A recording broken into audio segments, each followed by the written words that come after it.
الطيبين الطاهرين.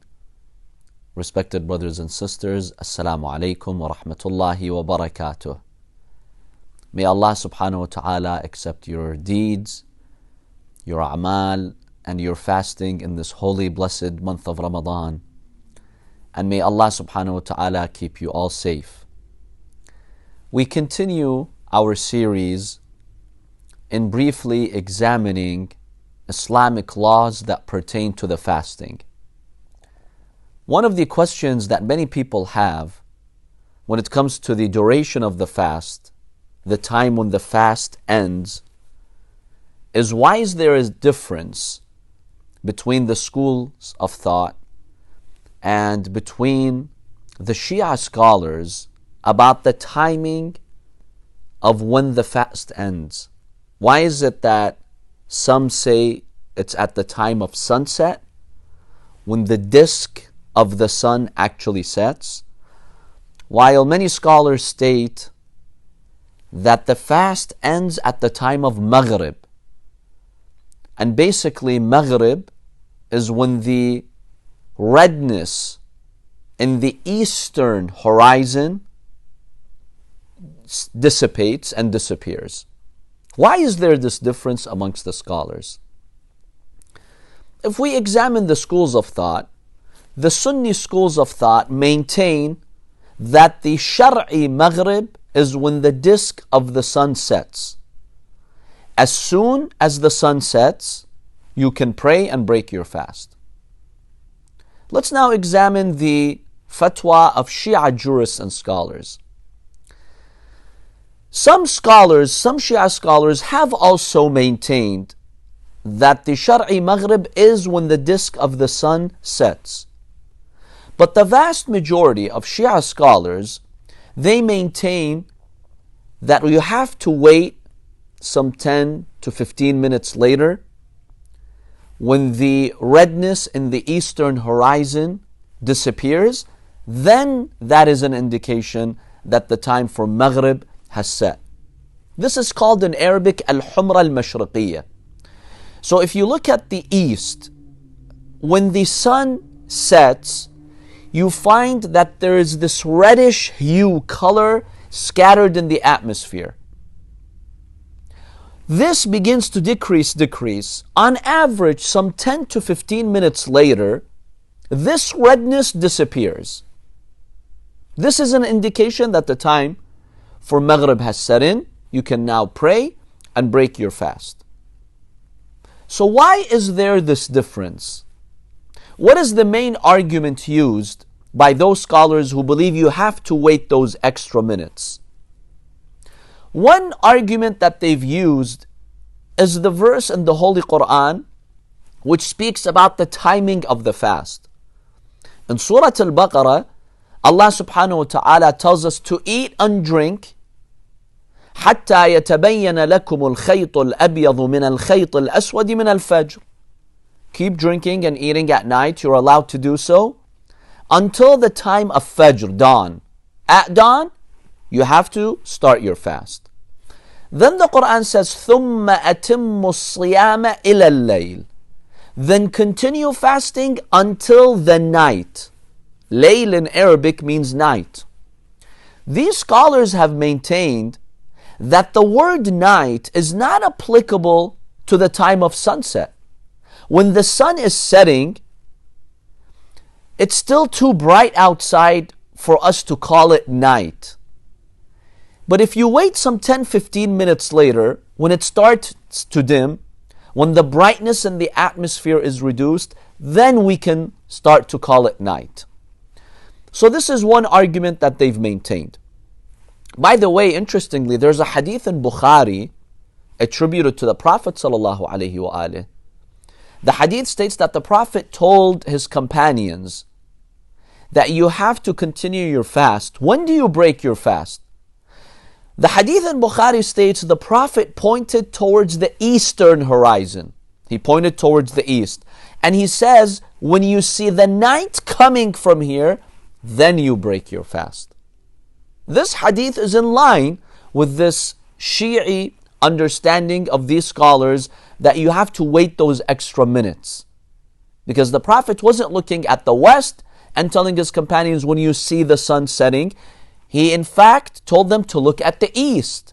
And when you see the night coming, the darkness of the night coming, then break your fast. So this is one argument that many Shia scholars have used. Another argument that they've used is the hadiths. We have many hadiths from the Imams of Ahlul Bayt that command us to wait until this redness in the eastern horizon disappears.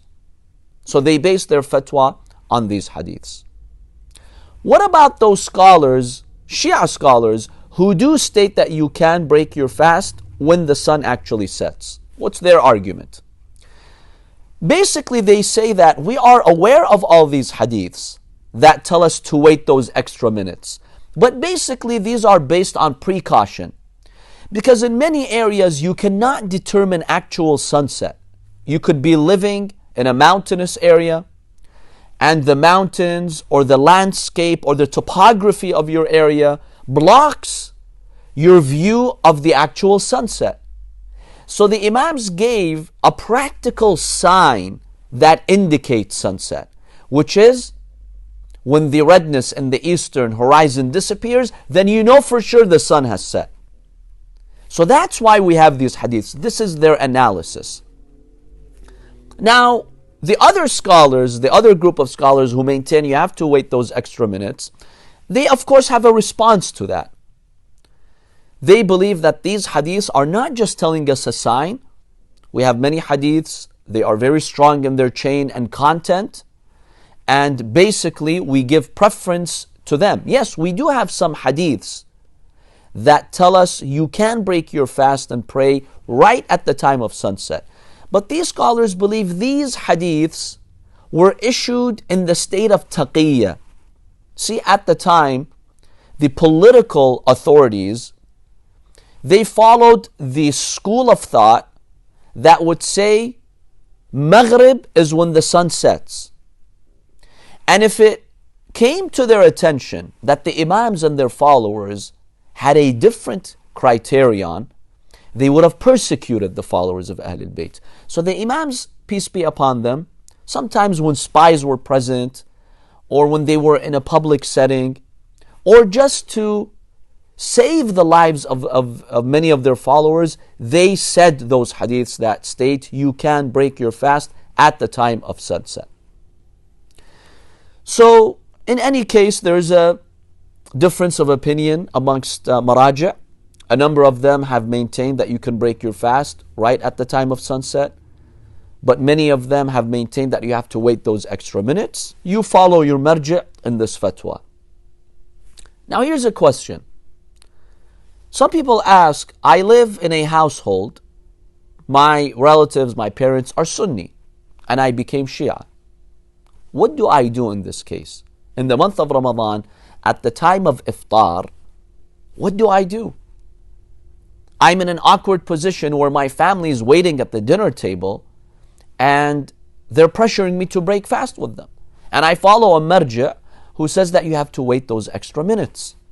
So what do I do in this case? Here are my quick recommendations. Number one, be open and frank with them. Tell them that just like we have different schools of thought, I follow a school of thought that tells me to wait those extra minutes. And this is supported by the Holy Quran. I'm not going against the Quran. The Quran says, ثُمَّ أَتُمُّ الصِّيَامَ إِلَى اللَّيْلِ. Share with them those verses. The Quran tells us to continue fasting until night. I want to make sure that it is night.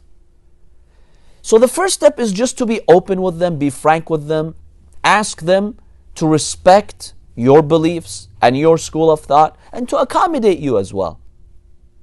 Sometimes this does work.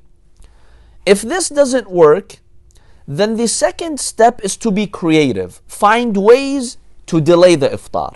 For instance, tell your family, why don't you pray Maghreb? Isn't it mustahab to start with salah? So let's start with salah first, make a prayer, and then start to break our fast. Try to be creative and come up with some of these solutions. And if this doesn't work, then tell them that's okay, please do break your fast, and sit with them on the table, no problem. Maybe serve them, tell them I'll be the one serving you. Try to compensate, because they are upset with you. Try to compensate for that by serving them, showing them more compassion and love. Kiss your parents, embrace them. Hopefully that will make it easier for you. Now, if you're in a place where there is really the fear of getting persecuted, then yes, scholars here have said you can break your fast with them and your fast is valid, no problem.